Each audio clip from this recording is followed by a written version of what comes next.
เลย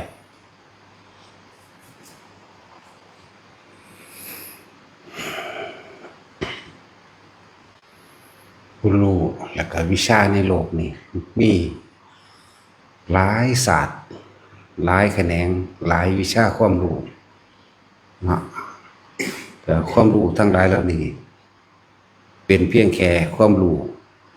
ที่เอาไว้ประกอบการทำมาหากินแต่ว่าหากินไปเพียงแค่รอวันตายเท่านั้นวิชาความรู้ทั้งหลายเหล่านี้มิตรสอนให้ชนะเอาเปรียบเห็นแก่ตัวยึดมั่นถือมั่นวิชาความรู้ในโลกอันนี้นะนี่พุทธศาสนาผู้เดียวเท่านั้นที่สอนให้ไม่เอาเปรียบให้แบ่งปันให้ยินดีรวมกันในผู้อื่นก็ทำดีบ่อิจฉาริษยาและปล่อยว่างนี่แค่วิชาในพุทธศาสนาเท่านั้น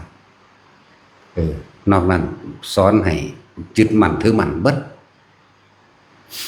นั่นแหละ ความรู้ต่างๆแต่ละศาสตร์แต่ละแขนงสอนให้ไปเป็นตำรวจไปเป็นเจ้าเป็นนายคนเป็นทหารเป็นครูเป็นหมอเป็นทนายเป็นต่างๆนานาแหละล้วนแล้วแต่เป็นแค่อาศัยเป็นอาชีพเพื่อทำมาหากินเพียงแค่รอวันตายวิชาความรู้ทั้งหลายเหล่านี้เป็นวิชาความรู้ที่มืดบอดใส่ชีวิตโดยประมาทหลงมั่วเมาในอำนาจจังสั้นแบบมีวิชาเดียวตอนนั้นคือวิชาพุทธศาสนาพุทธศาสตร์พุทธะแปลว่ารู้ศาสตร์แปลว่าทางแปลว่าควรกระทำตามผู้รู้นะวิชาทางโลกใส่เครื่องประกอบหลายอันหลายอย่างใส่เครื่องประกอบเยอะแยะมากมายเลยสุดนักเรียนแต่ละสุดแต่ละแขนงแต่ละวิชาอุปกรณ์การเรียนเยอะแยะมากมายนะจบแล้วก็ไปรับปริญญารับใบนั้นรับใบนี้เนาะแต่ก็ดิ้นรนบาดนี้หาทำงานแข่งแย่งชิงกันบางคนก็เพียงแค่เรียนอยู่ก็เยอะยิงจองห้องก็รู้สึกว่าดูถูกคนนั้นดูถูกคนนี้แค่เรียนจบมาแล้วก็เหตุงานก็บ่เป็นซ้ำส่วนวิชาความรู้ทางพุทธศาสนาเนี่ยก็คือมีความมักน้อยสันโดษเห็นความสำคัญของอาหารหนึ่งยารักษาโรคเครื่องนุ่งห่มและก็แค่ที่อยู่อาศัยแล้วก็อาศัยพึ่งพาตัวเองในการเพียงแค่ว่าเลี้ยงชีพเท่าที่จำเป็นบ่ได้ไปแข่งแย่งชิงแข่งขันอีหยังอาหารเป็นที่หนึ่งของโลกแต่คนที่สามารถสร้างอาหารกินเองได้คือชาวไร่ชาวนาจังสิปลูกผักเฮ็ดข้าวปลูกผักทำนาหรือหาปูหาปลาหาอยู่หากินน้ำตามหิมตามห้วยหนองคลองบึงมื้อนี้ก็เพียงแค่ว่าเลี้ยงชีพจังอัตภาพไม่เป็นไปนะเจ็บไข้ได้ป่วยก็มีอยู่ก็บ่ได้โอยบ่ได้ควรถ้าเป็นคนที่มีวิชาในพุทธศาสตร์เด้ก็เข้าใจยอมรับในความ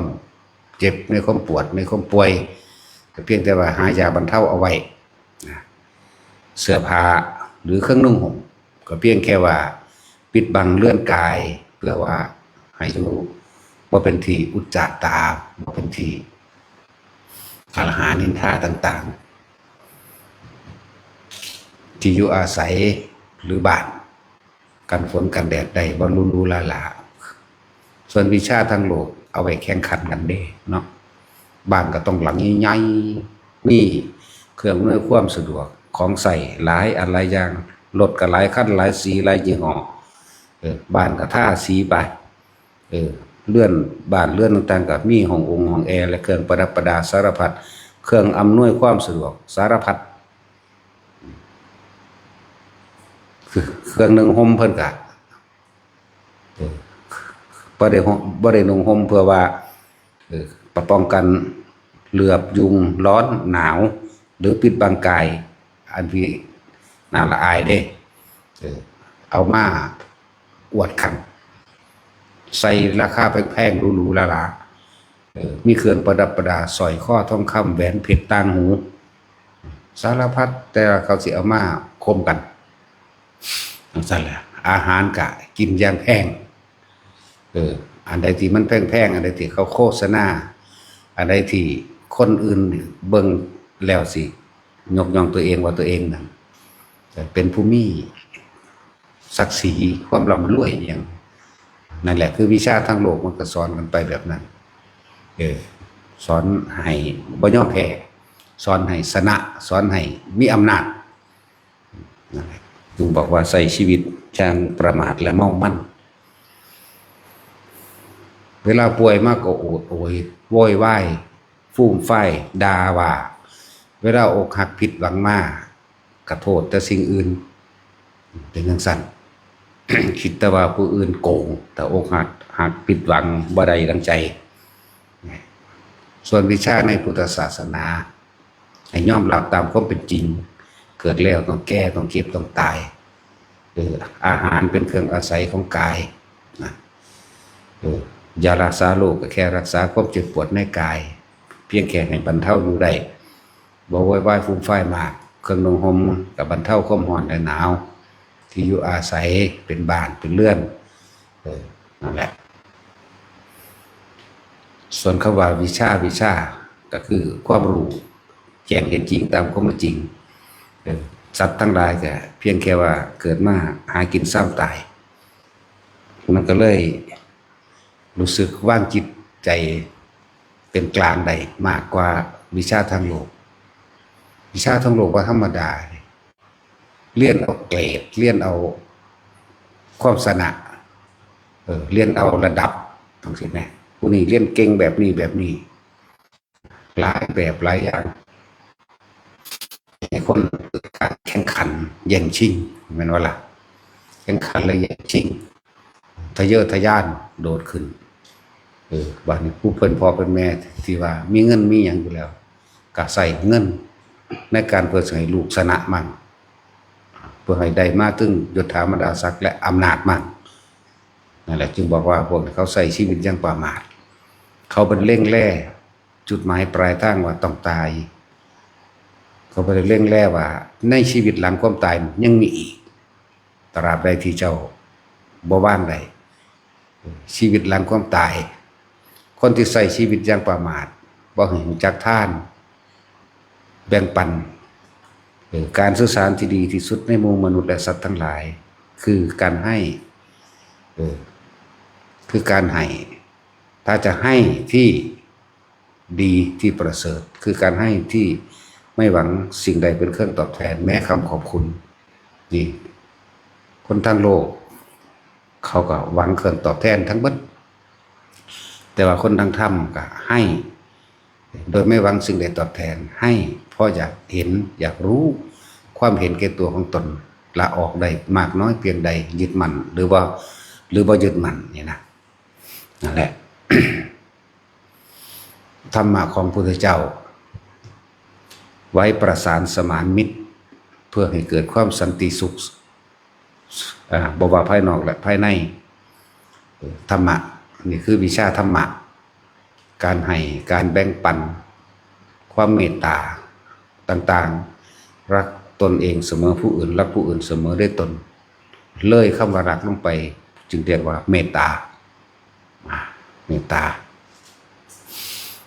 การุณาคือการช่วยเหลือแบ่งปันนั่นเองมุทิตาคือพรอยยินดีกับบุคคลผู้อื่นที่ กระทำความดีตามความเป็นจริงหรือให้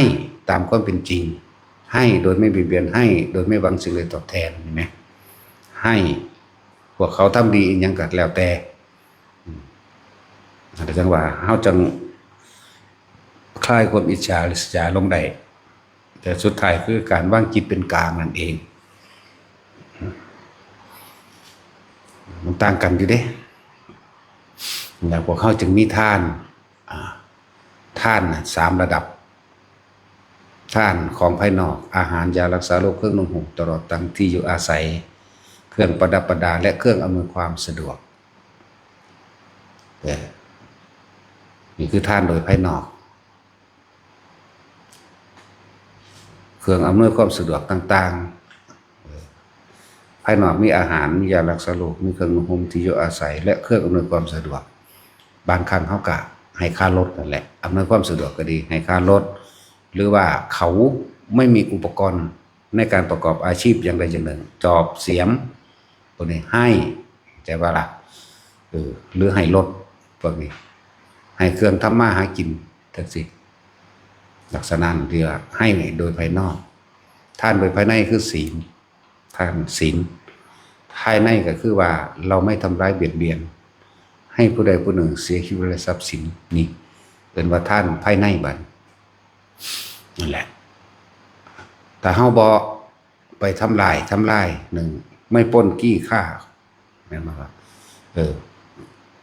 ไม่ปล้นกี้ฆ่าบ่ได้ฆ่าไผเฮาก็อยู่แบบสบายใจบ่ได้กังวลเด้ว่าคนอื่นสิกลับมาฆ่ามาทำลายเฮาเมื่อภายหลังสบายไม่รักขโมยของใครเฮาก็บ่ได้กังวลอีกไม่ประพฤติผิดตามอำเภอใจเรียกว่ากาเมสุมิจฉาจารทั้งหลายเฮาก็บ่ได้ปาดละแวงเรื่องใดๆอีกไม่โกหกทำให้ผู้ใดผู้หนึ่งเสียทรัพย์สินเนี่ยจังซั่นล่ะเฮาก็สิไปย้านผู้ใดมาก้าวตูอิหยังกับเฮาจับย้านผู้ใดมาจับเฮาไม่ดื่มสุราและเมรัยตลอดทั้งเครื่องดองของมือทำให้เสียสติโดยการสูดดมก็ช่างฉีดเข้าไปในกายก็ช่างเฮาก็บ่มีเรื่องบ่มีราวอย่างนี่ท่านภายในเห็นบ่นั่นแหละจังว่านี่คือวิชาธรรมะวิชาความจริงวิชาความจริงในการที่เฮ็ดให้ตัวเองพ้นทุกข์นั่นแหละวิชาทั้งหลายเหล่านั้นวิชาทั้งหลายทั้งโลกมีแต่ถูกกับถูกเด้มีแต่ถูกกับถูกส่วนวิชาทางธรรมนั้นเป็นวิชาที่สอนให้คนออกจากทุกข์ออกจากการเวียนว่ายตายเกิดวิชาทั้งโลกเขาไม่รู้ว่านี่คือทุกข์เขาไม่รู้ว่าทุกข์คืออะไรและเขาไม่รู้ว่าสาเหตุแห่งทุกข์มาจากอะไรคือสมุทัยเขาไม่รู้ทุกข์ดับไปสิ้นไปเป็นอย่างไรในอารมณ์แห่งทุกข์หมดความอยากเป็นแบบใดเขาไม่รู้หนทางแห่งการดับทุกข์เขาบ่รู้มรรคมีองค์8เขาไม่รู้ปฏิจจสมุปบาทเขาไม่รู้ปัจจัยเหตุและปัจจัยทั้งหลายแห่งสัตว์เวียนว่ายตายเกิดเหตุและปัจจัยทั้งหลายแห่งสัตว์ไม่ต้องกลับมาเกิดพ้นจากการเวียนว่ายตายเกิดเขาไม่รู้นั่นแหละเลยเอิ้นว่าอวิชชาคือพวกนั้นเขาไม่รู้มีพุทธศาสนาเท่านั้นที่สอนได้ให้คนออกจากทุกข์เลยเพราะรู้ทุกข์อันเกิดจากการเกิดแล้วต้องแก่หิวร้อนหนาวเจ็บไข้ไม่ได้สบายป่วยสารพัดเป็นโรคต่างๆนี่เฮารู้ทุกข์เพราะหิวทุกข์เพราะร้อนทุกข์เพราะหนาวเนี่ยทุกข์เพราะโรคต่างๆรู้นี่หรือคือรู้ทุกข์รู้ว่าร่างกายนี่บ่เป็นของเฮานี่ก็เป็นทุกข์อีกเด้บัดนี้ถ้ามันรู้แล้วมันก็คลายได้นั่นแหละเฮารู้ รู้เพราะพัดภาคจากสิ่งอันเป็นที่รักรู้ทุกแบบนี้รู้ว่าสักวันหนึ่งเราก็ต้องตายหรือพัดภาคจากบุคคลที่เรารักหรือบุคคลที่เรารักต้องตายพัดภาคจากเรานี่มันรู้ทุกกันจึงรู้เข้าไปอีกสาเหตุแห่งความเกิดทุกข์นั่นเองสาเหตุทั้งหมดมันเลยมาจากไสตัณหาและอุปาทานนั่นแหละความอยากของตัวเองนี่เองนั่นความอยากและความยึดนี่เลยเรียกว่าสมุทัย สมุแปลว่าสาเหตุไถ่แปลว่าใจเกิดจากใจที่เกิดจากความยึดมั่นถือมั่นนี่เองนั่นสมุทัยเหตุอันเกิดจากใจเกิดจากความรู้สึกที่พอใจและสมุทัยรู้สาเหตุแห่งทุกข์ได้บัดบัดนี้เหตุจังใดทุกข์ดับไปหรือดับทุกข์ใดอ๋อทุกข์ดับคือเฮาต้องหมดอยากทุกข์ดับทุกข์แบบนี้นี่เองดับชั่วขณะกระจังเป็นเหตุให้รู้หนทางแห่งการดับทุกข์คือมรรคมี8มรรคแปลว่าทางมรรคหรือวิสุทธิมรรคจะว่าไปนี่หนทางแห่งความบริสุทธิ์คือมีความเห็นตามข้อเป็นจริงคือสัมมาทิฏฐิสัมมาสังกัปโปวาจากรรมโตอาชีวปัญญโมสติและสมาธิแต่สัมมาญาณะก็รู้ไปจนถึงว่าสัมมาวิมุตติแหละทางโลกเขาบ่รู้ได้วิชานี่ถึงสั้นมีแต่โดยพระพุทธเจ้าเท่านั้นเป็นผู้นำออกมาแสดงได้เนี่ยผู้ใดหูเหตุและปัจจัยทั้งหลายแห่งสัตว์เวียนไปตายเกิดนั่นแหละผู้นั้นกำลังเดินทางเข้าสู่พระนิพพานเดินทางแห่งการดับทุกข์เดินทางแห่งการเข้าสู่ความเป็นวิมุตติหลุดพ้นเดินทางเข้าสู่ความว่างเดินทางเข้าสู่สุญญตาวิโมกข์เดินทางเข้าสู่สุญญตาเดินทางเข้าสู่ความไม่มีอะไรเป็นเหตุเป็นปัจจัยให้สัตว์ทั้งหลายเวียนว่ายตายเกิดอีกผู้ใดรู้ปฏิจจสมุปบาทคือเหตุและปัจจัยอันเกิดจากใจของเฮาเองสมุทัยหูอารมณ์กว่าของเองทุกคนมีอารมณ์ในความยินดีพอใจนั่นแหละคือปรารถนาสุขตัวเดียวตัวนั่นแหละสุขอันเกิดจากหลักสันทานในบุคคลในสัตว์ในสิ่งของที่เราชอบที่เราพอใจที่เรายินดีนั่นมันก็เห็นทันตัวเห็นสาเหตุมันแล้วเมื่อเห็นสาเหตุมันแล้วก็เห็นโทษมันพร้อมไหมโทษคือทุกข์สาเหตุแห่งความทุกข์โทษก็คือทุกข์โทษก็คือถ้าเราไม่อาจสามารถละความตัณหาและอุปาทานได้เราก็ต้องเวียนว่ายตายเกิดอยู่เช่นนี้เนี่ยแต่ละเฮาจึงเข้าสู่หนทางแห่งการดับทุกข์อันเกิดจากการเวียนว่ายตายเกิดดับทุกข์อันเกิดจากความยึดมั่นถือมั่นดับทุกข์อันเกิดจากความคิดปรุงแต่งนั่นเองนั่นแหละ วิชาทางโลกบ่มีเด้เป็นสั้นวิชาความจริงคือธรรมเนี่ยจังมีแนวมือนี่แหละแต่ว่าวิชาทางโลกบ่ฮู้ว่าอันใดคือทุกข์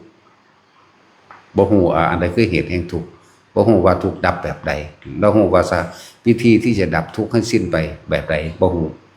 มีแต่พุทธศาสนาเท่านั้นนั่นแหละจังว่าวิทยาศาสตร์มึงสิคนไปเพียงใดก็ช่างเถอะวิทยาศาสตร์ถ้าฮู้เห็นแห่งพุทธศาสตร์แล้วจบอยู่มึงนี้เลยนะวิทยาศาสตร์มีกล้องจุลทรรศน์มีกล้องนั่นกล้องนี้สามารถบันทึกได้นะแต่ว่า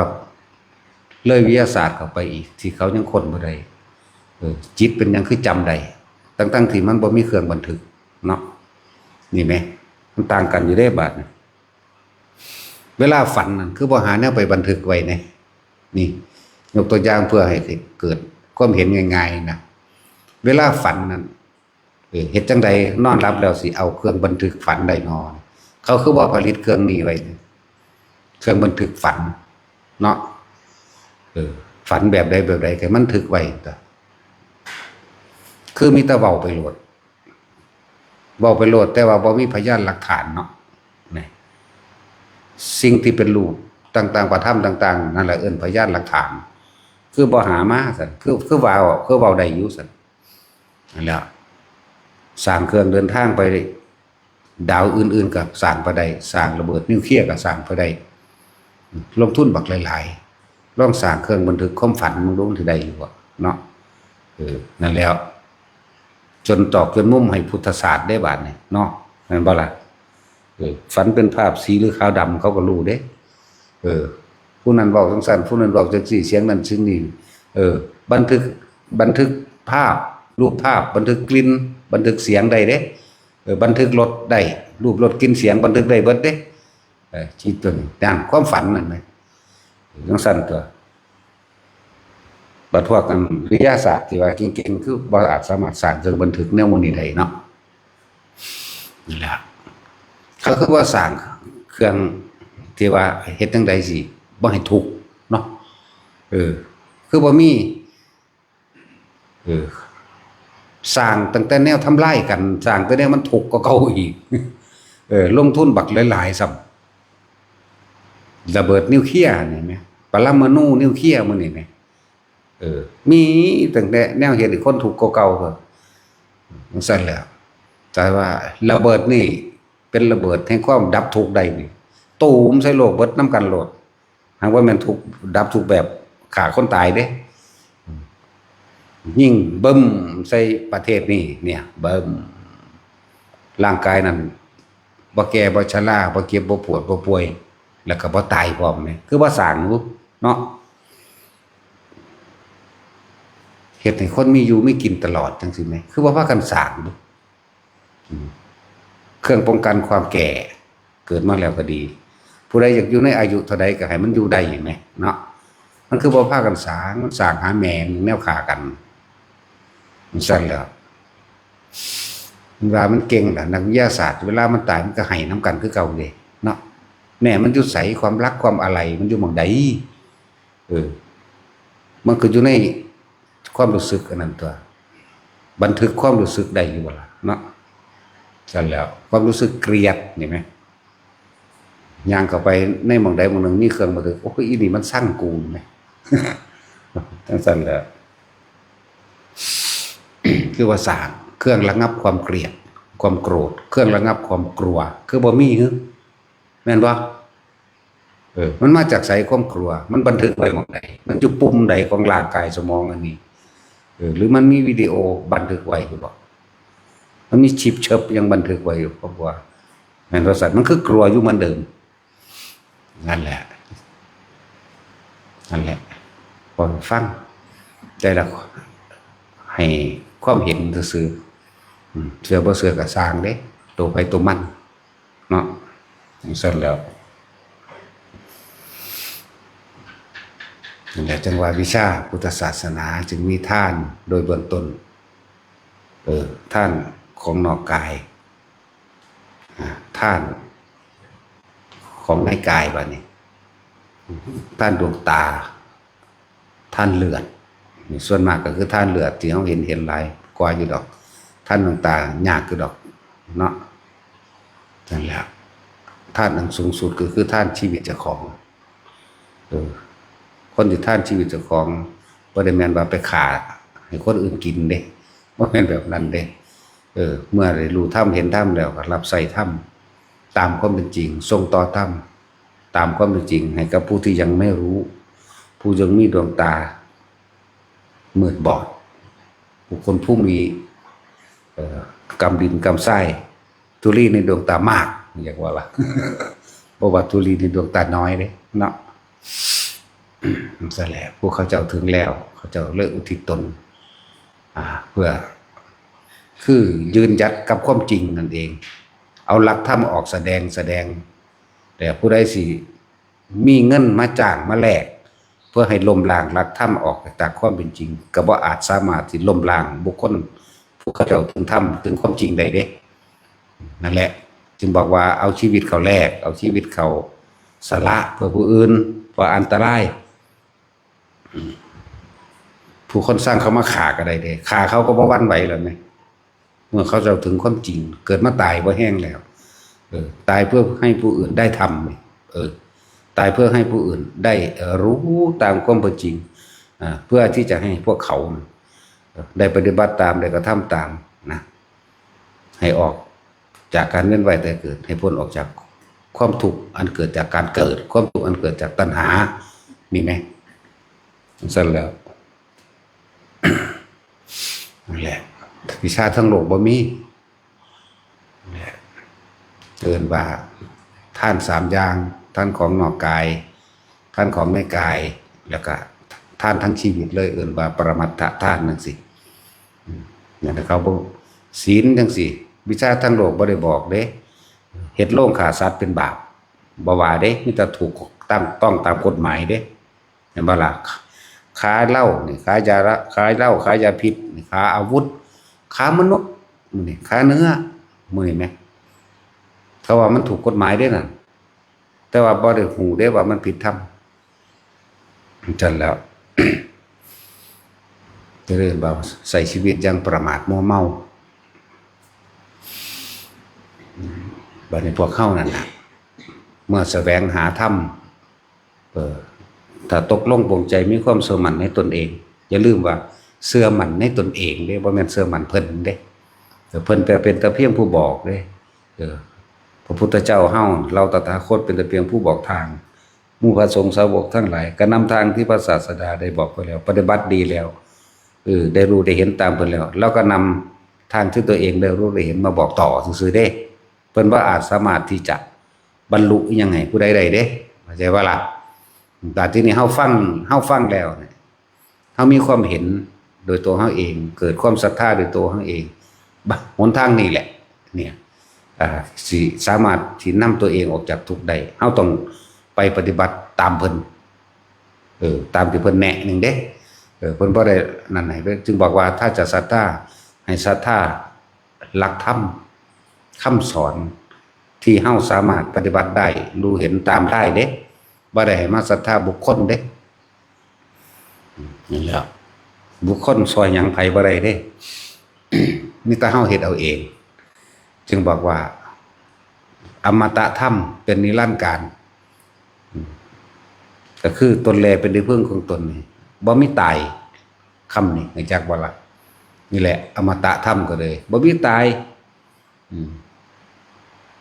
เฮาจะให้ผู้อื่นหักเฮาก็ต้องหักผู้อื่นก่อนเฮาก็ต้องเอาให้ผู้อื่นก่อนแม่นบ่ล่ะเฮาต้องสละเพื่อเขาก่อนตัว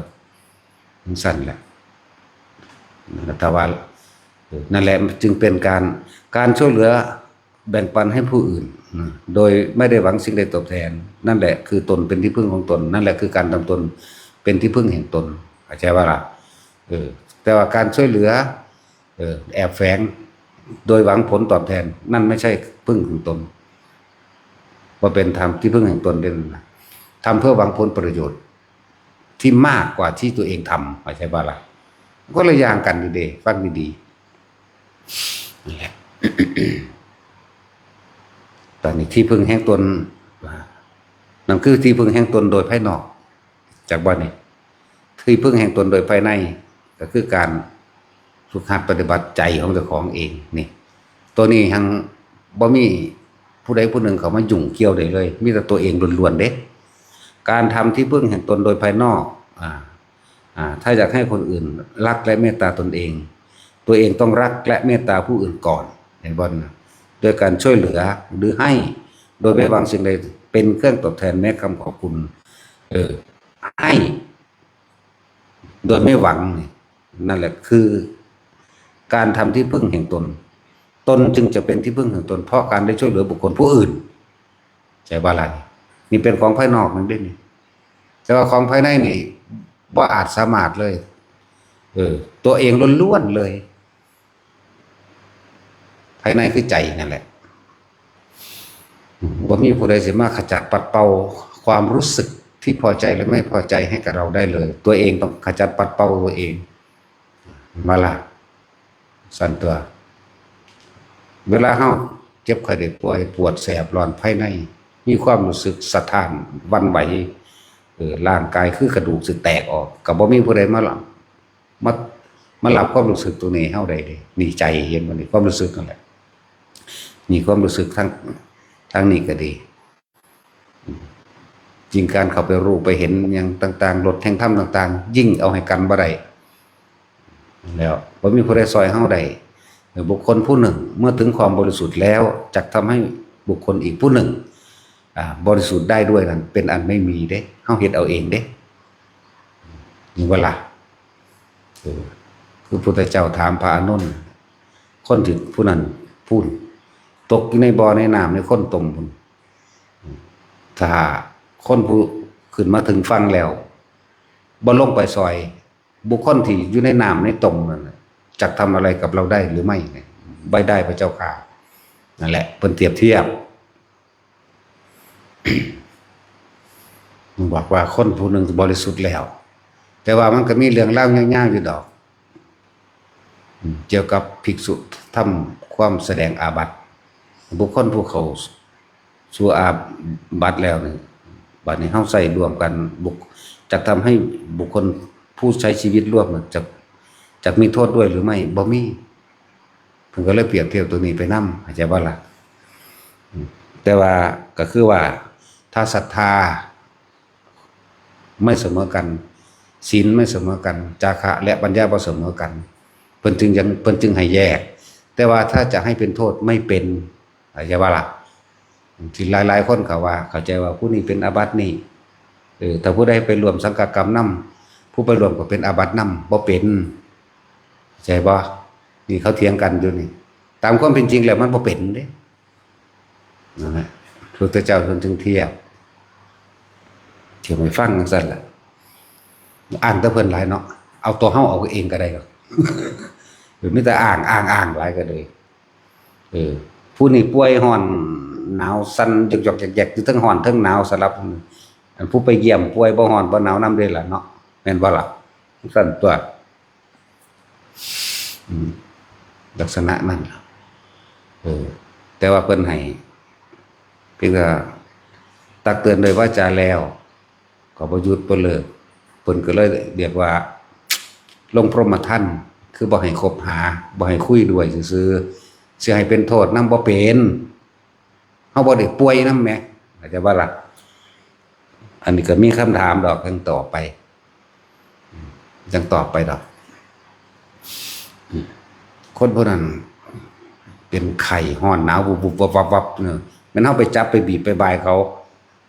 เฮาก็บ่ได้ไปร้อนหนาวสั่นหยอกๆน้ำเขาเด้ล่ะ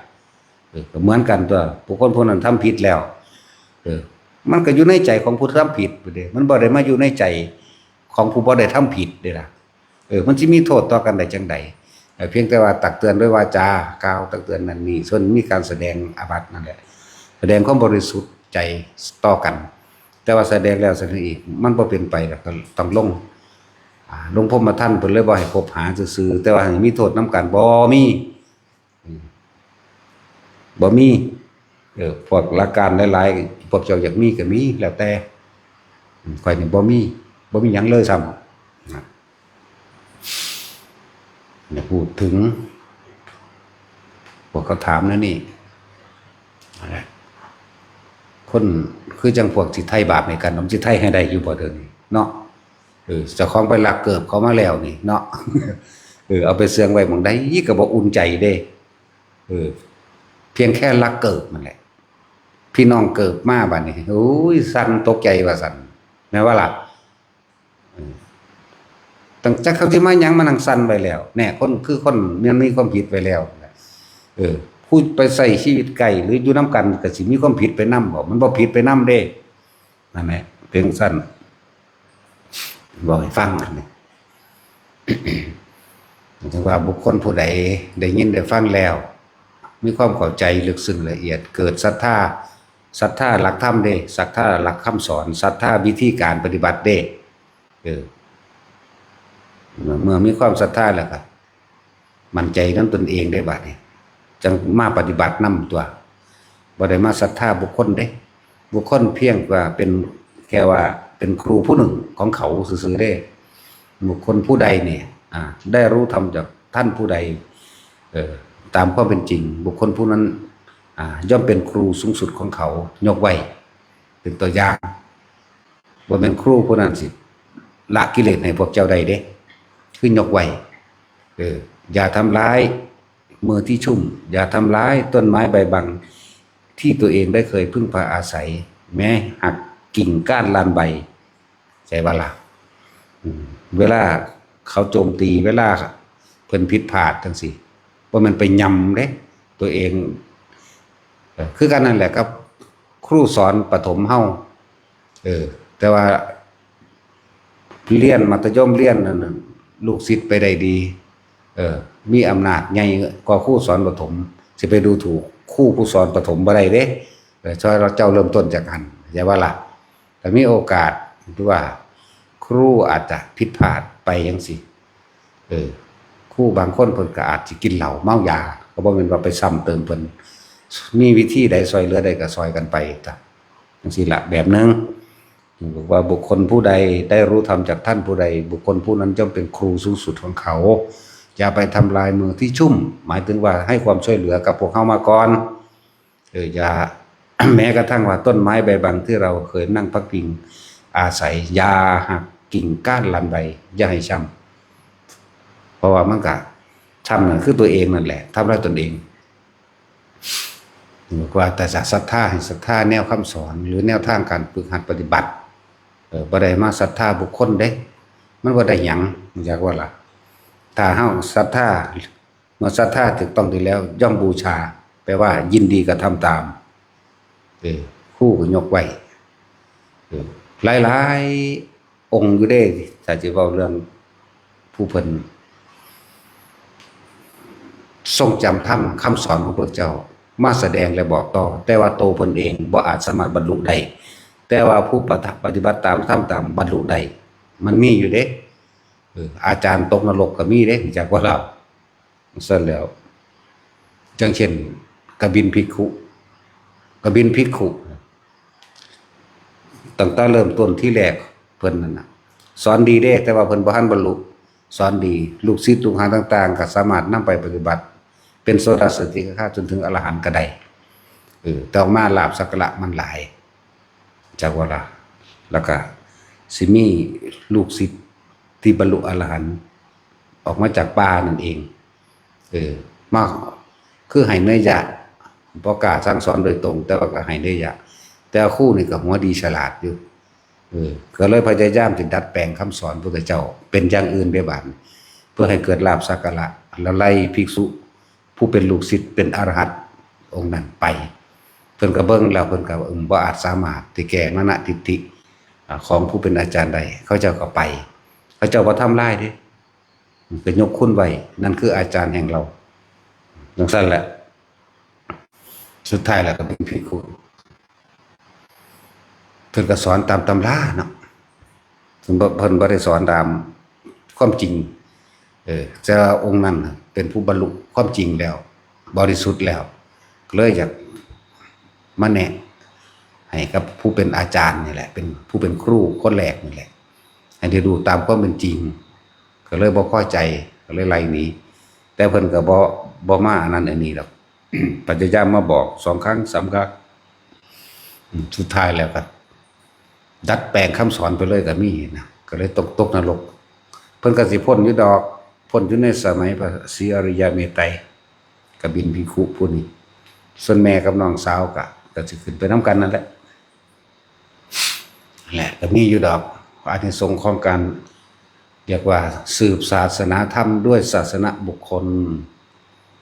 เอาบุคคลนี่1คล้องทรงผ้าเหลือง2ก็แสดงธรรมอยู่แม้นต้นตรงปลายคดอันนี้แต่จังได้กระสร้างภิกขุนักบวชทั้งหลายย่อมมีอานิสงส์คือเก่าเพราะนั้นเป็นอุปนิสัยอย่างหนึ่งเป็นอุปนิสัยมีอานิสงส์หลายกว่าคนบ่บวชอยู่ดอกนั่นแหละก็มีอยู่ถ้าผิดก็ผิดหลายคือกันน้องสั้นแต่จะพูดถึงเรื่องความสั้นยาวของวัฏฏะของเขาเจ้าเองคนบวชมีความสั้นกว่าจากว่าละใกล้มรรคผลนิพพานกว่าอยู่ธรรมดาแนวหมดนี่จังว่าพวกเขาสลดสังเวชในตัวเองล่ะใช้ชีวิตจะประมาทเถอะในเมื่อเฮาแสวงหาแล้วก็ต้องรักษาให้มันเป็นรักษาวิธีหรือแนวทางที่จะของแสวงหานั่นแหละอย่าไปพยายามสิพิจารณาตำหนิเก้าตูใส่ไรเหลือหรืออันเพ่งเล่งจับผิดผู้อื่นคือเพิ่นบอกรู้ลมหายใจเด้อทรงฌานเจริญฌานเด้อเอาจุดอุณาโลมหรืออาการปิติตรงนี้มาเป็นเครื่องยืนยันว่าเป็นผู้ทรงฌานที่1เด้อที่2เด้อ3เด้อเฮาก็รักษาอยู่แค่นี้แหละจึงบอกว่าแสวงหาแล้วต้องรักษาให้เป็นการทำสมาธิเป็นของง่ายแต่ว่าการรักษาสมาธิจึงเป็นของยากเพราะพวกเฮามันอ่อนแอหวั่นไหว บ่ตั้งมั่นไปมันสิไหลไปกับโลกธรรมเองนั่นแหละมันจะไหลไปเครื่องทดสอบจิตทั้งหมดนั่นแหละโลกธรรมก็ดีมันว่าสุขเข้ากับติดเมื่อติดสุขแล้วทุกข์มันบ่มีไผปรารถนามันก็ได้มาเพราะว่าเป็นของติดกันนั่นสรรเสริญเฮาก็มักย่องอยากได้แต่มีอยากให้แต่คนมาย่องยกย่องสรรเสริญเจ้าของบูชาเจ้าของในเมื่อบ่ปรารถนาความนินทากล่าวตูใส่ลายก็ต้องได้มาเหมือนเดิมเพราะมันเป็นของติดกันจริงๆได้มาเสียไปได้ลาภเสริมลาภนั่นแหละยศเสริมยศนั่นแหละอันต่อไปก็ดีนั่นแหละตาพวกเข้าใจคำว่าเฮาต้องทำจิตให้ตั้งมั่นให้ดีบ่อ่อนแอบ่หวั่นไหวไปกับมันสิ่งทั้งหลายเหล่านั้นโลกธรรมแปดก็บ่อาจสามารถมาทำให้พวกเข้าหวั่นไหวได้ดอกจึงบอกว่าให้รักษาให้มันเป็นตั้งมั่นลมหายใจนี่กับจุดอุณหภูมิของเองโลดถ้าผู้ใดมั่นใจทางนี้แหละก็เฮ็ดไปตามนี้นะว่าสมาธิมันเป็นของทำให้เกิดขึ้นได้ง่ายๆแต่การรักษาที่จะให้คงที่เอาไว้นั้นยากจักล่ะจึงบอกว่าให้ทุกคนมั่นใจตนเองศรัทธาตัวเองเชื่อถือตนเองส่วนหลักธรรมเพิ่นก็สอนให้แล้วก็แล้วไปได้พวกเจ้าต้องไปทำให้เกิดขึ้นทำให้เจริญขึ้นในตัวเองได้เพิ่นบ่อาจสามารถเฮ็ดให้พวกเจ้าเจริญขึ้นได้เด้เพิ่นได้แต่แนะนึงเด้ตัวเฮาเองต้องทำเองเจริญเองนั่นแหละก็มีวิธีนี้เขาก็สอนแนะให้คืออานาปานสติการทรงฌานเจริญฌานด้วยรู้ลมหายใจเข้าออกตลอดทั้งการจับจุดหรือว่าเอาอาการปิติมาตั้งไว้ณจุดใดจุดหนึ่งในกายนี่กายเวทนาจิตเวทนากายร่วมกันเป็นหนึ่งคือทำความรู้สึกตัวทั่วพร้อมคำว่าทั่วพร้อมคือให้มันยาวนานหรือให้มันไปเบิดมื้อเบิดคืนเบิดเว้นเบิดตลอดเลยนั่นแหละได้ตลอด ขึ้นอยู่กับเฮาได้ล่ะสิได้ตลอดหรือบ่ได้ตลอดตัวเฮาเองเด้เป็นผู้มีสติระลึกนึกเข้ามาเอาเพิ่นบ่ได้นึกให้เฮาได้เด้เพิ่นมีแต่บอกเข้าใจบ่ล่ะนั่นแหละจังหวะแต่ละคนตัวเฮาผ่านความประมาทมาแล้วดีอยู่บ่ตายถ้าตายโดยบ่ได้ทำตายโดยบ่รู้หนทางโอ้ยเสียเวลาขนาดเด้บ่ธรรมดาเด้ความผิดพลาดเพียงชั่วขณะจิตเดียวนี่ในขณะตายลงไปไปนึกถึงบาปกรรมอะไรอันหนึ่งที่บ่เกิดไปนึกถึงสิ่งที่เฮ็ดให้บ่สบายใจเราร้อนก็บ่สบายใจล่วงลงไปสู่นรกนั่นมุ้ยมันยาวนานอีหลีเด้พวกเจ้าเอ๋ยใส่จนเบิดจนว่าจะได้มาเกิดเป็นคนอีกมันพอแห้งอยู่แม่นั่นแหละพวกที่เขาเจ้าผิดพลาดไปแล้วนะพวกจิตวิญญาณพวกเป็นเปรตนี่กันนับประมาณบ่ได้เด้อย่างต่ำกว่า12ชนิดนี่โอ้ยมันนับบ่ได้เด้พวกเจ้าแล้วพวกเป็นที่เล่ร่อนตายก่อนอายุโดยอุปขาตกรรมต่างๆมันมาตัดรอดให้ตายก่อนแทนที่มันสิตาย80 ปีหรือ60 ปีตามอายุที่เฮ็ดตามบุญตามบาปที่ของเฮ็ดไว้แต่ถูกคารุกรรมอันหนักไม่เฮ็ดให้เล่ร่อนแสวงหาอาหารพวกผีต่างๆเรานี่พวกจิตวิญญาณต่างๆทั้งหลายเรานี่คนถ้าสิเปรียบเทียบคนคุกกับคนคุกซอยกันบ่ได้หรือคนที่ตกนรกกับตกนรกซอยกันบ่ได้เด้เปรตกับเปรตก็ซอยกันบ่ได้เด้เพราะว่ามีแต่หากับหาเปรตนี่แสวงหาเพียงแค่ว่าให้อิ่มท้องนะเปรตนี่แสวงหาคนบ่มีกับคนบ่มีมันจะเอาหยังมาซอยกันเนาะนั่นแหละแต่ถ้าผิดพลาดลงไปแล้วยาวนานเด้ฉะนั้นเฮ็ดอิหยังก็เฮ็ดไว้ตอนที่เป็นคนนี่แหละนี่มนุษย์เป็นมนุษย์เฮาเองนี่แหละถ้าไปผิดพลาดลงไปแล้วพวกตาเฮาบ่เห็นซื่อๆถ้ามันเห็นลองเบิ่งแม่ย่างหลีกอยู่ว่าซั่นเด้เดี๋ยว เทียบอย่างนั้นคือหมาบ่มีเจ้าของ หิวโซ่ไปตามทิศตามแดนต่างๆบางใดที่พ่อไปใดมันไปบางใดที่มีทินมีฐานมีเจ้าของมีเจ้าทินเขากับฟาดค้อนใส่ปืนไล่ยิงแน่มีเบิดเด้ก็ได้แล่นหนีเอาตัวรอดพอแห้งพอเปรตแบบนั้นก็เหมือนกันเด้มันหลายชนิดอยู่ว่าธรรมดาเด้ที่ประเภทเล่ๆล่อนๆตามเหตุแห่งกรรมที่ตายไป25ชนิดเด้เบาอันพ่อได้เข้าใจแน่ว่าสัมภเวสีสัมภวะผู้ที่กำลังหา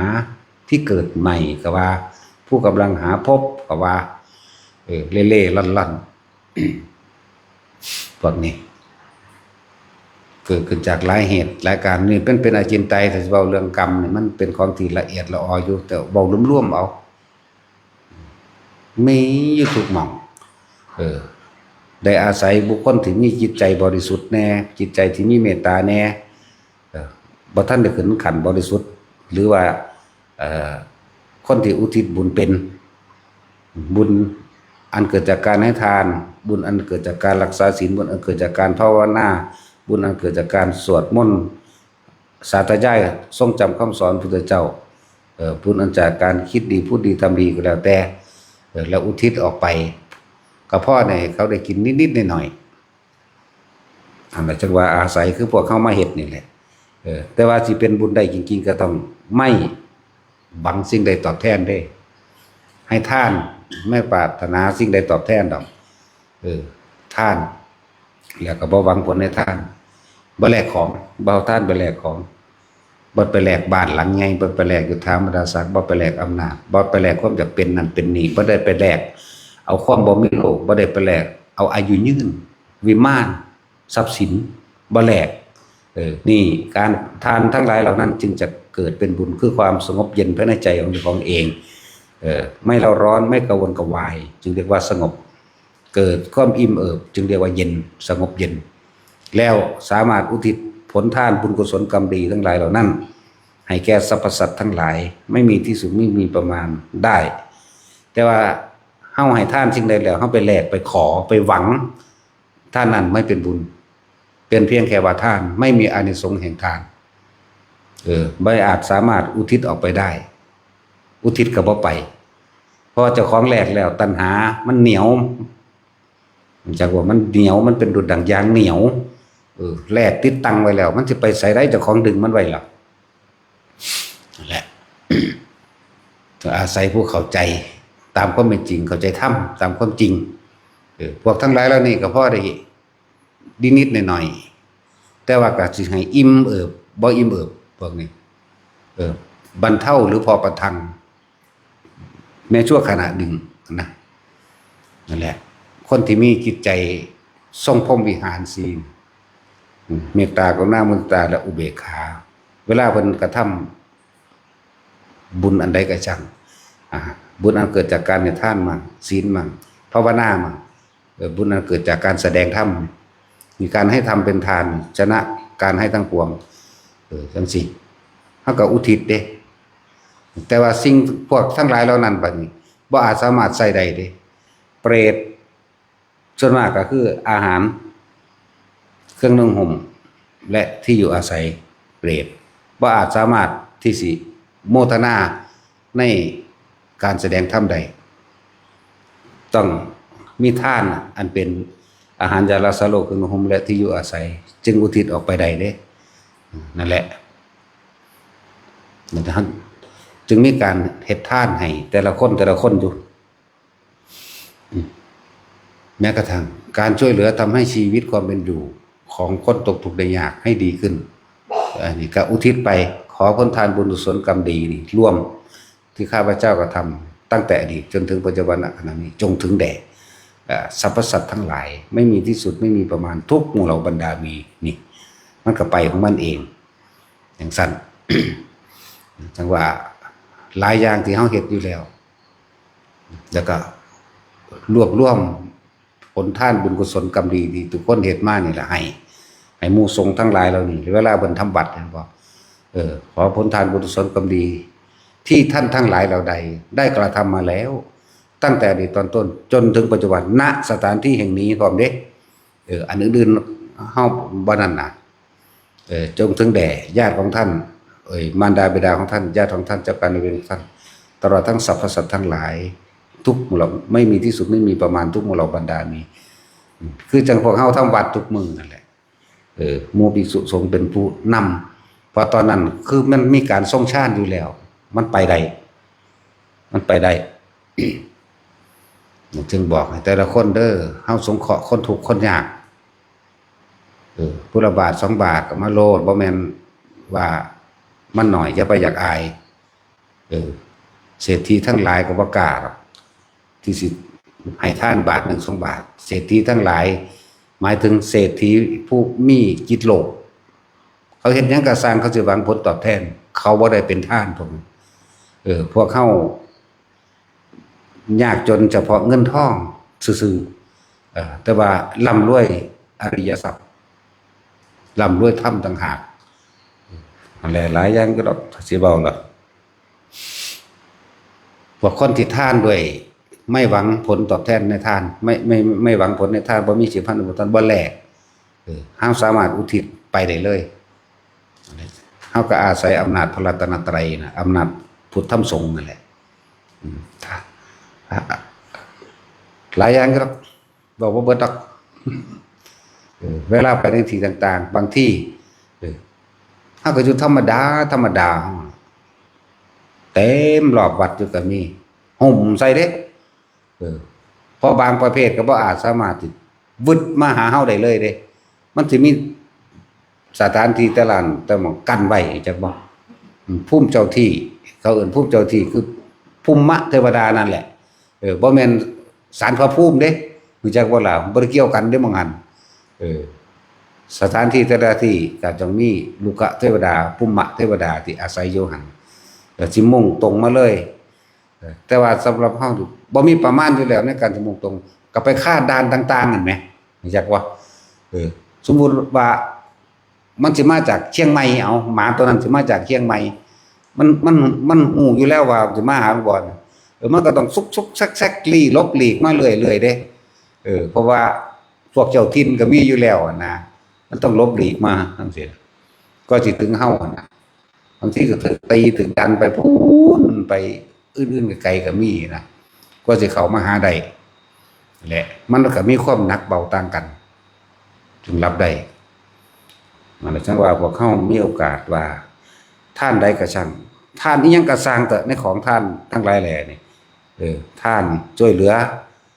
แบ่งปันต่างๆบ่ว่าท่านเฉพาะพระสงฆ์เด้ท่านให้สัตว์ท่านให้คนอื่นก็ตามหรือช่วยเหลือผู้อื่นก็สร้างให้พวกเฮารวบโลดขอผลทานบุญกุศลกรรมดีที่ข้าพเจ้าก็ทำมาแล้วตั้งแต่อดีตจนถึงปัจจุบันณขณะนี้จงถึงแด่จากว่าล่ะถ้าพวกเจ้าว่ามั่นใจมารดาบิดาของข้าพเจ้าทั้งหมดญาติข้าพเจ้าทั้งหมดเจ้ากรรมนายเวรทั้งหมดตลอดทั้งสรรพสัตว์ทั้งหลายไม่มีที่สุดไม่มีประมาณทุกหมู่เหล่าบรรดามีพวกเจ้าคนส่วนมากสิบ่มั่นใจว่าโอ้ยพ่อกูสิได้บ่แม่กูสิได้บ่ปู่ย่าตายายกูสิได้บ่มันสิไปไสน้องพ่อต้องมั่นใจเว้าร่วมทรัพย์เดียวเลยสรรพสัตว์ทั้งหลายไม่มีที่สุดไม่มีประมาณทุกหมู่เหล่าบรรดามีเว้าคำเดียวนี้นะทรัพย์เดียวนี่แหละเจ้าพวกเฮาเนี่ยบ่สบายใจคะแนวคะนิ่งใจอยู่โอ้ลุงกูสิได้บ่นอโอ้ยหลานกูสิได้บ่นอย่ากูได้บ่นอย่ายกูได้บ่นอจะออกซื้อบ่ทันมันบ่คาว่าพุ่นบ่เนาะซั่นแล้วถ้าสิเฮ็ดเฉพาะเจาะจงก็เป็นบางการบางเวลาเอาแต่เมื่อมีการติดต่อสื่อสารจักว่าล่ะบางทีมันก็มีอยู่เด้ติดต่อสื่อสารคือจังเฮาฝันเห็นนั่นฝันเห็นนี่จังซี่นั่นแหละมาขอจักว่าล่ะฝันทั้งเป็นได้ฝันได้นอนหลับได้ฝันย่างไปซื่อๆนี่ฝันได้เด้ซั่นล่ะฝันเห็นกระแตฝันเห็นบางฝันเห็นหมูปลาจังซี่จักว่าล่ะแต่ฝันเห็นงัวเห็นควายจังซี่นาลักษณะนั้นแต่ว่าปลานี่เป็นประจำเลยแต่ว่าใครอยู่มันบ่ปลานี่ตลอดนั่นแหละจิตวิญญาณคนคักๆกันแหละสัตว์ทั้งหลายก็ถ้าสิเทียบแล้วคนคักๆนั่นแหละ เห็นตลอดอันพวกนี้ทราบลาบอยู่หุ่มอยู่เวลาอุทิศบุญนั้นเรื่องแค่นี้ยุงยามยุงยางก็เลยล่ะเว้าบ่ออกก็ได้เว้าบ่เป็นไปเลยก็มีให้พ่อใหญ่กองพาเว้าก็บ่มีสมองจักลึงหัวไปเลยก็มีอันบ่ล่ะพวกนี้ก็บ่มีคือกันแล้วเพราะว่าบ่เว้าเองมันหลายแบบหลายอย่างนะมันหลายบางทีมันกึกไปเลยเอาแพ้ให้เต็มที่พอหมายถึงโอกาสของเขามันมีนิดหน่อยนะถ้าถือเอายังเฉียดชิว3 วินาทีอย่างสินะและยังว่าเป็นตาเลียโตนถ้าเฮาได้พลาดไปแล้วเปรตบอกโดยตำรามี12 ชนิดบอกโดยตำราอันที่ว่าพ่อได้เปลี่ยนไปเลยนั่นนะพ่อได้รับส่วนบุญสูงสุดตามที่เขาเจ้าบอกตามที่ในตำราบอกว่ามีเปรตชนิดเดียวปรัชตุชีวีเปรตอาศัยผลท่านอาศัยหนึ่งจากผู้อื่นแล้วจึงสามารถเป็นภพภูมิใดแต่ว่าโดยที่ลึกล้ำยิ่งกว่านั้นให้2 ครั้ง 3 ครั้งจึงจักได้นี่ก็ไล่ไปพวกเวมานิกเปรตก็ว่าไปพวกอุทุมพิกเปรตมันก็ว่าไปมันมีหลายกว่านั้นอีกเด้บ่แม่นว่าสิมาเอาเฉพาะตำรามานั่นกันบ่แม่นแค่นั้นเด้ถ้านรกหมู่นี่ก็เฮ็ดได้คือกันนรกก็มันก็มีความหนักความเบาเหมือนกันแต่ต้องอาศัยกำลังสิ่งที่เฮาไปช่วยเหลืออย่างกำลังบุญต่างกันบุญมันเกิดจากการให้ทานนี่ท่านอาหารจารโสโลกคนหนึ่งห่มที่อยู่อาศัยอยู่มื้อนี่กับพวกเปรตๆนี่แต่นักลงไปก็อาศัยจากกำลังจิตของเฮาที่รวบรวมของเฮาเองบ่ว่าสิเป็นทานแบบใดก็แล้วแต่จนถึงอำนาจแห่งสมาธิจนถึงอาการปิติต่างๆที่เฮารวบเรียกว่าสมบัติหรือสมาบัติพวกนี้เอาลงไปซอยกันได้นะเพราะฉะนั้นพระโมคคัลลาสิดับไฟในโลกได้บ่เนาะบ่แม่นแต่พระโมคคัลลาได้หลายองค์อยู่เด้ หลายโพดแต่เฮาสิเบิ่งตามนี่ประวัติครูบาอาจารย์คือหลวงปู่จันท่ามื้อนี้เพิ่นไปซอยแม่เพิ่นในนรก4 เทื่อได้จังขึ้นได้แน่คือได้จะอาศัยอำนาจจิตแห่งความบริสุทธิ์ตัวนี้ไปได้ลงไปคนละแบบกันอยู่เด้นั่นแล้วบางทีก็เว้าให้อันนรกแถวนั้นเผลอจักหน่อยสาธุเอาบุญกูแม่ปุ๊บหนีไปเลยก็ยังมีได้เลยนี่เนาะคือจังเฮาเดินจงกรมอยู่จังซี่แล้วอยู่ซื่อๆก็ตกปลวกขุบเข้าซ่องคนหลอกหนังก็เด้คนหลอกหนังเลือดอาบอยู่เต็มอยู่บ่ได้งามเด้คนหลอกหนังตากับปานกำปั้นสวดโมโลออกมามันบ่มีคิ้วมันบ่มีคิ้วบ่มีปากอีหยังเด้คนหลอกหนังที่แรกก็อุทิศยาวๆที่มันบ่ได้อีเมนาพุทธกะเมพุ่นแล้วบาดได้แท้ก็แค่ว่าบุญนี้ต้องถึงแด่ท่านผู้นี้ซื่อมันก็ได้นะชั้นที่2จังได้เพราะถ้าเขาฮู้ว่ามันเป็นซะแล้วหลายเขาจนเท่าเดี๋ยวนี้แหละประเภทปลาเนี่ยหลายโพดชูเป็นไผกุ้มนี่ก็เป็นปลากับอันนี้ก็คนนั่นแหละแต่ว่าเขาเว้าเรื่องของเขาว่าชาติที่แล้วสู้เป็นหยังเขาก็แสดงนิมิตเก่าหรือรูปร่างเก่าให้เบิ่งแต่ว่าคนนั่นแหละถึงแต่ก็มีเป็นบางก็มีเป็นหมูเป็นงัวเป็นควายเป็นปลาเป็นปูเป็นหอยเป็นกุ้งเป็นปลาหมึก มีสุดเดียวเด้มีสุดแนวถ้าได้ผิดพลาดไปแล้วก็เลยบอกพวกเขาจะพากันประมาทแสวงหาต้องรักษาให้เป็นรักษาตรงใดรักษาตรงใจรักษาตรงลมหายใจเข้าออกหูดังเฮาเองนี่แหละกับจุดอุณาโลมเฮาเองนี่แหละถ้าผู้ใดฝึกไปแล้วสิอยู่ณจุดใดจุดหนึ่งในความรู้สึกตัวนิ่มนวลตรงกลางระหว่างคิ้วหรือหน้าผากก็ว่าไปบนหัวก็ให้รู้ไว้บนหัวกลางอกก็รู้ไปนั่นแหละให้รักษาให้มันเป็นถ้ามันได้พลาดไปแล้วพลาดขึ้นเพราะมาโลกมันไข่อยู่เด้เนาะมันยังสิได้ต่ออยู่เด้เพราะว่าพวกเฮาอาศัยการได้ยินได้ฟังธรรมนี่สุตตมยปัญญาตลอดทั้งกิตตมยปัญญาของเฮาก็มีอยู่แล้วท ทิฏฐิปตะทำความเห็นตรงก็เห็นอยู่แล้วแต่ว่ามันยังบ่ทันอาจสามารถวางได้ก็อาศัยกำลังฌานนี่แหละเป็นเครื่องกระซิบบอกเองดอกอาศัยบุญที่เฮาอุทิศมั่งเทวดาก็มาเอิ้นเอาก็มีเด้เข้าใจว่าล่ะเดี๋ยวสิว่าบ่มีในตำราอีกอุ้ยเยอะแยะมีในตำราก็ดีแม่นบ่ซั่นยังทำมีกาอุบาสกเห็นบ่ก็เอิ้นเอามาอยู่มาพี่มาอยู่นำผู้ขาพี่มาอยู่นำหนูคุณพ่อมั่งพี่มั่งเนี่ยนั่นแหละเทวดามาเอิ้นเอายิ่งบุญอันเกิดจากการทรงชาติเจริญชาติอำนาจมันมีสูงขึ้นกว่าเก่าอีกได้บัดนี้ก็พวกอาหารของหมู่พรหมทั้งหลายคือปิติจักว่าพรหมนี่กินปิติเป็นอาหารเด้เว้าเทียบว่ากินซื่อๆเด้จักว่าล่ะพอพวกเขาบ่เข้าใจเขาด้วยความอิ่มเอิบในใจเลยนี่ปิตินั่นแหละทั้งบอกว่าพวกเจ้ารักษาตัวนี่ไว้โลดปิตินี่นะน่วงอยู่นี่แหละรักษาไว้โลดแม้นจะในขณะที่สิ้นชีวิตหลงลืมสติหมายถึงบ่นึกถึงองค์ฌานที่เจ้าของใดหรือบ่นึกถึงลมหายใจก็จะว่าล่ะก็สิมีแนวบอกเองดอกก็จะมีสิ่งใดสิ่งหนึ่งปรากฏเป็นนิมิตให้รู้มันกำลังสิก่อนที่จะหาหน้าที่อย่างสิโอ้เอาไปทั้งไม่จำพวกเจ็บทั้งปวดไปแล้วแต่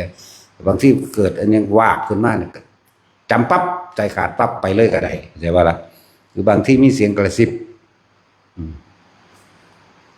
ให้นึกถึงองค์ฌานที่แต่ของเฮ็ดได้แม้สิปุ๊บมันเข้ามาโดดเด้มันบ่มีผู้เตือนซื่อๆจักว่าล่ะ